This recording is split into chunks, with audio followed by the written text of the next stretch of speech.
Kumusta po mga katambay? Si Kamanong po sa Tambayang Makabayan. Kamusta po ang lahat? At bago po tayo mag-umpisa, nagpapasalamat po si Kamanong sa mga nakakagusto po ng ating maliit na channel, ang Tambayang Makabayan. Komento ni Kamanong, siyempre po sa YouTube at TikTok. Thank you po mga kabayan. Ito po, pag-usapan po natin ang isang balita na ito po makakaliwang grupo na di umano, mga akbayan o ito po, binibigyan po ng issue ang ating Vice President Sara Duterte, ang Akbayan, ang grupong Akbayan, mga katambay, na bakit daw po hindi pinupuna ang nangyayari po sa West Philippine Sea o South China Sea. Ang sagot ni Kamanong, hindi po kasi EPAL ang Vice President at hindi po siya ang presidente. Ang presidente po lang ang may karapatan, lalo po sa foreign policy. Kung gusto niyo po na magsalita about sa foreign policy ang Vice President, akbayan, ipalit niyo po ang Vice President sa Pangulong Marcos. Kung siya po ang magiging presidente ngayon, saan niyo po siya tanungin ng tanungin? Akbayan, di po ba? Ngayon po, siya po yung Vice President. Ang tanungin niyo po ng tanungin, ang may hawak po, ang Commander-in-Chief. Siya po ang may hawak ng foreign policy ng bansa. Hindi naman ho kayo bobo, mga akbayan. Di ba? Kung gusto niyo po tanungin ng tanungin sa foreign policy, gawin niyo po presidente muna si Vice President Sara Duterte. Di ba? Mga tambay, ito, pakinggan po natin ang balita. Pinunahan ng grupong Akbayan ang kanila'y pagiging tahimik ni Vice President Sara Duterte sa gitna ng tumitinding tensyon sa West Philippine Sea. Sa isang pahayag, hinamon ng ni Rafaela David, pinuno ng Akbayan, si VP Sara na magsalita at ihayag ang kanyang posisyon sa issue ng pinagpatalunang teritoryo ng China at ng Pilipinas.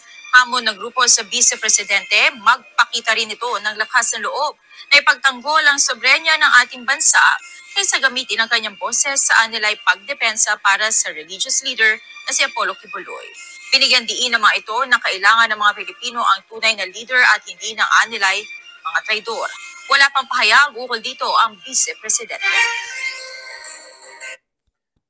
Yan lang po ang hirap pinupukol mo ng pinupukol ng issue yung isang vice presidente na hindi naman siya presidente. Trabaho po kasi ng presidente yung foreign policy, di po, lalo po yung sigalot, di po ba? Pero kung sasabihin naman ng Pangulong Marcos na tinatalaga niya na bilang si Sara Duterte ang ating vice president na makialam na sa foreign policy ng bansa at bigyan niya ng power o extra power ang vice president, wala pong problema ron, akbayan. Kaya lang po, meron pong tinalaga ang presidente ng Pilipinas kung ano po ang trabaho ng vice president. Siya po ay hinirang bilang sekretary ng DepEd, mga katambay. Di ba nagkakaroon po ng problema ang DepEd? Nagsasalita po ang vice president, lalo kung involved ang DepEd, di ba? Katulad nung magpapadala po ang bansa, di ba? Nagka-problema ang Amerika dahil nagkaroon po ng giyera, di ba? Na iniwanan po nila isang bansa sa Middle East. Tapos, ang plano po ng Amerika na dalin po yung mga tao puro sa Middle East, sa Pilipinas. At tinanong po ang DepEd, sino po ang sekretary ng DepEd noong mga panahon na yan hanggang ngayon? Di ba si Sara Duterte? Ano po sagot ni Sara Duterte ng kanyang departamento, ang DepEd? Di ba hindi siya pumayag? Dahil tinanong siya. Di ba? Dahil yun po yung hawak niya ahensya. Ngayon po, hindi niya po hawak ang foreign policy. Mga akbayan, hindi naman siguro kayo engot. Kayo kung makapanira lang kayo, hindi nyo ginagamit yung common sense nyo. Alam naman ni Kamanong, alam nyo yun. Kaya lang, gusto nyo lang makapanira. At isa pa, pinapatulan nga kayo ng media, di ba? Kung si Kamanong naman na magtanong sa inyo, sa tagal nyo po bilang akbayan at sinasabing makabayan kayo, ano naman po naitulong nyo sa bansang Pilipinas? Mga akbayan, di po ba? Maglatag din po kayo ng nagagawa nyo po sa bansang Pilipinas. Di ba? Hintayin nyo muna maging presidente, si Vice Presidente Sara Duterte. Saan nyo ngayon? Pumila kayo, dagdagan nyo pa yung mga tanong nyo pagdating sa West Philippine Sea. Di ba? Eh kung ginawa nyo pong katulad ng posisyon ni Gibo, ni Secretary Gibo, kung yan ay binigay ng Pangulong Duterte kay Sara Duterte, pagiging sa defense, laging sasagot sa inyo yan. Di po ba? Sasagutin kayo ni Vice President. Kung ang posisyon ni Vice President ay kamukha nung binigay ni PBBM, kay Gibo, na siya yung umahawak ng seguridad ng bansa, siya yung secretary doon. Di ba? Ang binigay ng Pangulo DepEd sa mga bata, mga estudyante. Di po ba? Dahil hawak po lahat ng Pangulo, pati ang Vice President, na lahat ang Pangulo ang magbibigay ng trabaho. Di po ba? At ang Pangulong, ang Vice President Sara, hindi epal, hindi po siya katulad ng dating Vice President na di umano si Leni Robredo. Hindi po siya ganun. Kung ano ang mandato niya, yun ang sinusunod niya. At siya, bilang Vice President, lalo kang pag-uusapan bayan, Pilipinas. Di ba nagsasalita siya? Nagsasalita ang Vice President pagka bayan na. Ano sabi niya? Sana unahin ang bansa.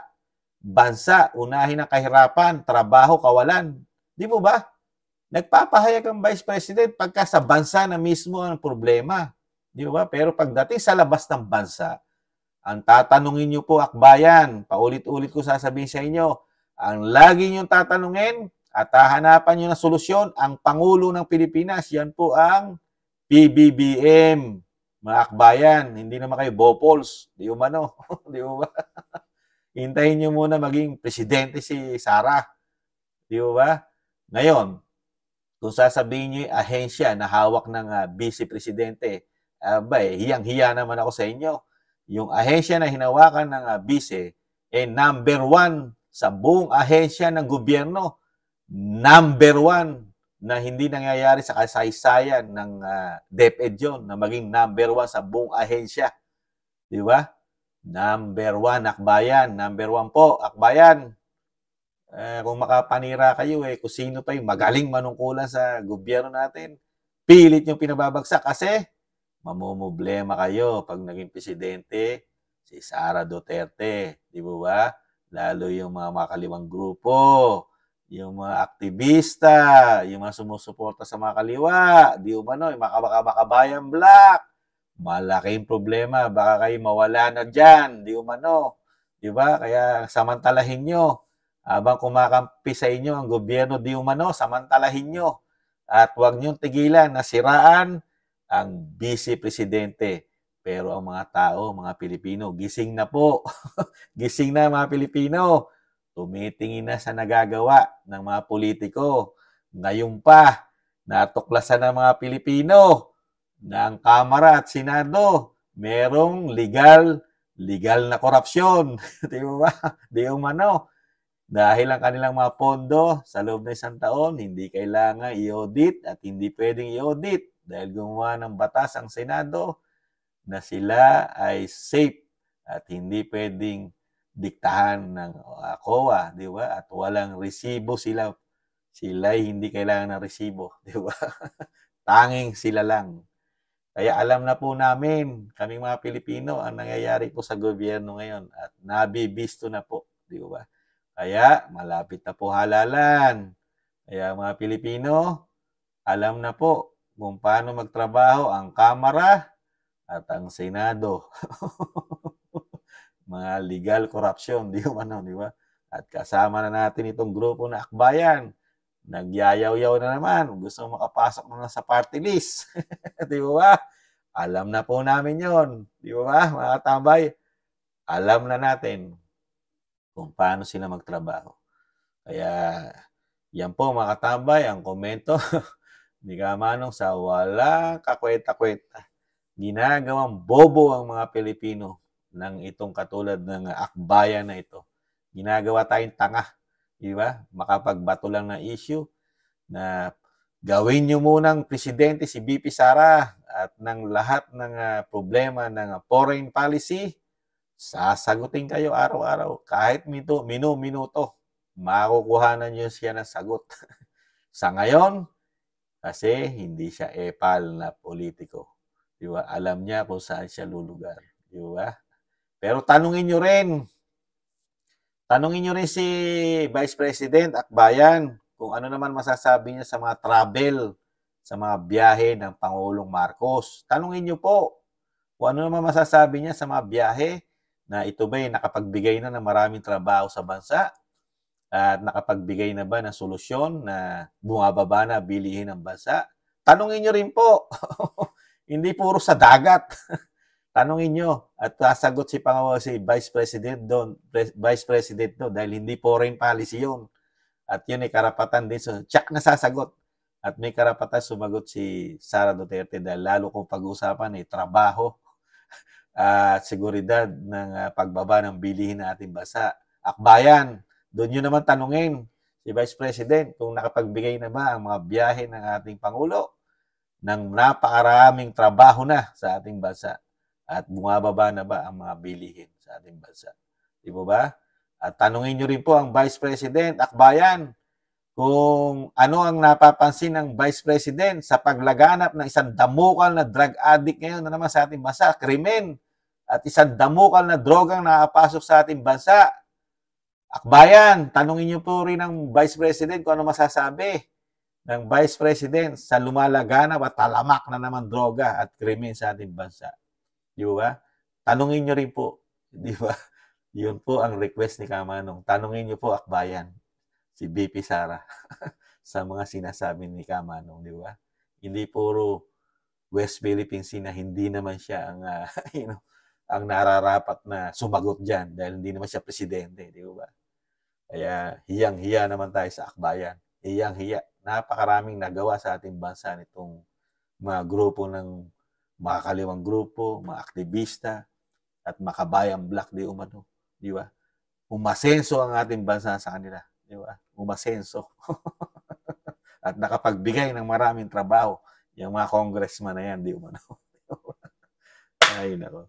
Yun lang po mga katambay, ang walang kakwenta-kwentang, paninira. Paninira lang po yan eh. Part ng paninira na akbayan sa Vice President na hindi naman magtatagumpay dahil hindi naman bobo na ang mga Pilipino.